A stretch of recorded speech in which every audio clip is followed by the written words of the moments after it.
నాగర్ కర్నూలు జిల్లా వంగూరు మండలం కొండారెడ్డిపల్లికి ప్రతిసారిలాగే ఈసారి కూడా ముఖ్యమంత్రి రేవంత్ రెడ్డి దసరాకు వస్తున్నారని గ్రామంలో పండుగ వాతావరణం నెలకొంది.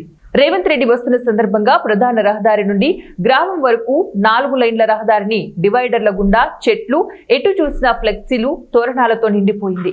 ముఖ్యమంత్రి రేవంత్ రెడ్డి ఎక్కడ ఉన్నా ప్రతి సంవత్సరం విజయదశమికి ఇష్టదైవం ఆంజనేయ స్వామిని దర్శనం చేసుకుని ఆశీస్సుల కోసం కొండారెడ్డిపల్లికి రావడం ఆనవాయితీ.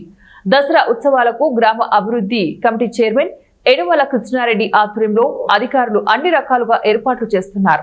కొండారెడ్డిపల్లి ప్రజలు మాట్లాడుతూ గతంలో తమ గ్రామం ఎలాంటి అభివృద్ధికి నోచుకోలేదని, ఊహించని విధంగా రేవంత్ రెడ్డి ముఖ్యమంత్రి అయిన తర్వాత తమ గ్రామాన్ని దేశంలోనే రోల్ మోడల్ గా తీర్చిదిద్దారని గ్రామస్తులు ఆనందం వ్యక్తపరుస్తున్నారు.